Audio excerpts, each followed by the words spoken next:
السلام علیکم ناظرین، نظام حیات چینل پر آپ سب کا دل کی گہرائیوں سے خوش آمدید ہے۔ آج کے اس ویڈیو میں میرے گفتگو کا محور ہوگا مغموم ماں کا صبر۔ ماں ہی وہ عظیم ہستی ہے جو 9 ماہ تک ننھے وجود کو اپنے اندر چھپا کر اپنے خون سے اس کی پرورش کرتی ہے۔ 9 ماہ تک نہ جانے وہ کتنی تکلیف اور کتنی پریشانیاں جھیلتی ہے۔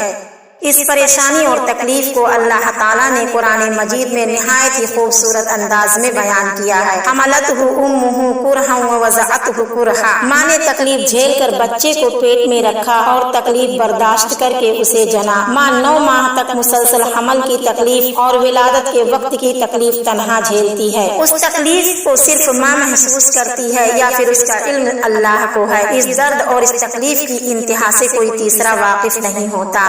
ان تمام مصائب اور پریشانیوں کو جھیلنے کے باوجود ماں اپنے ننھے سے بچے کے لیے نہ جانے کتنے سپنے دیکھتی ہے، نہ جانے کتنے ارمان سجاتی ہے، اور 9 ماہ پورا ہونے کے بعد جب وہ زچگی کی تکلیف کو برداشت کرتے ہوئے اپنے معصوم بچے کو جنم دیتی ہے اور کچھ وقت کے بعد اس کا بچہ اس کا ساتھ چھوڑ کر اس دار فانی سے کوچ کر جاتا ہے، ماں کا گود سونا ہو جاتا ہے، باپ کا گھر اس کے آنے والے بچے کی کلکاریوں سے خالی ہو جاتا ہے، ماں باپ دونوں پر غم کا پہاڑ ٹوٹ پڑتا ہے۔ ایسی صورت میں ایک صبر کرنے والی، رب کی تقدیر پر راضی رہنے والی ماں بنا روئے چلائے اپنے معصوم ننھے بچے کی وفات پر انا للہ و انا الیہ راجعون پڑھ کر صبر کر لیتی ہے تو اسی صبر کا بدلہ اللہ تعالیٰ جنت عطا کرتا ہے۔ آپ صلی اللہ علیہ وسلم نے فرمایا، مسلمانوں کے بچے جو بچپن میں مر جاتے ہیں اللہ انہیں جنت میں چھوڑ دیتا ہے جس میں وہ گھومتے پھرتے ہیں،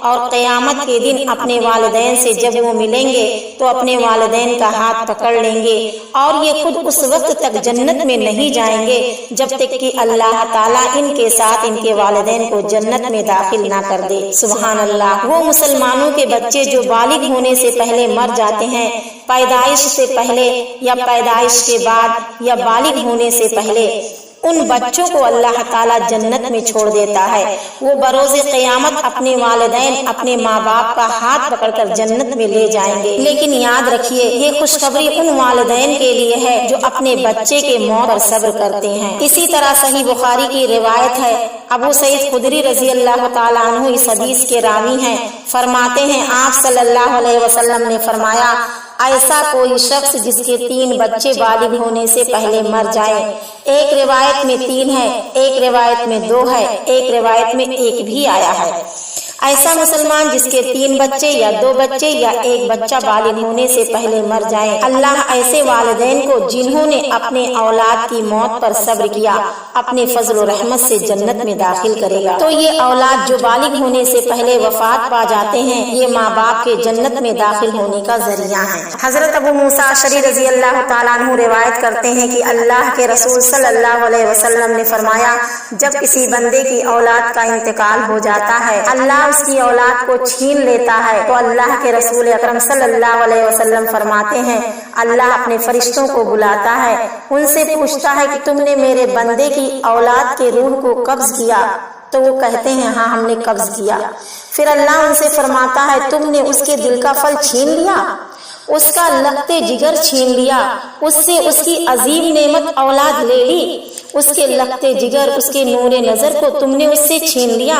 تو فرشتے کہتے ہیں ہاں ہم نے اس سے اس کی اولاد چھین لی، اس کی روح نکال لی۔ پھر اللہ فرماتا ہے تم نے اس سے اس کے لختے جگر کو چھین لیا تو اس نے کیا کہا؟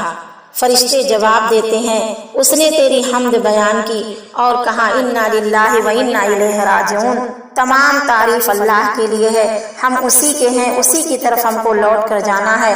تو اللہ فرماتا ہے تم اس کے لیے جنت میں ایک گھر بنا دو اور اس کا نام بیت الحمد رکھ دو۔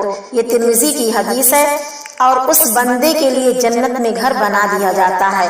ہر فوت ہونے والی، ہر نقصان ہونے والی چیز پر صبر اور شکر ادا کیجیے، اور یاد رکھیے جس کو صبر اور شکر یہ 2 نعمتیں اللہ نے عطا کر دی اس سے عظیم دنیا میں کوئی نعمت ہے ہی نہیں، لہٰذا جو کچھ اللہ نے کسی کو دیا اس پر ہم اللہ کا شکر ادا کریں، اور جو ہم سے چھین لے اس پر صبر کریں تو انشاءاللہ ہم جنت کے مستحق ہو جائیں گے۔ اللہ ہمیں ہر مصیبت پر صبر کی توفیق عطا فرمائے۔ وصلی اللہ علی النبی۔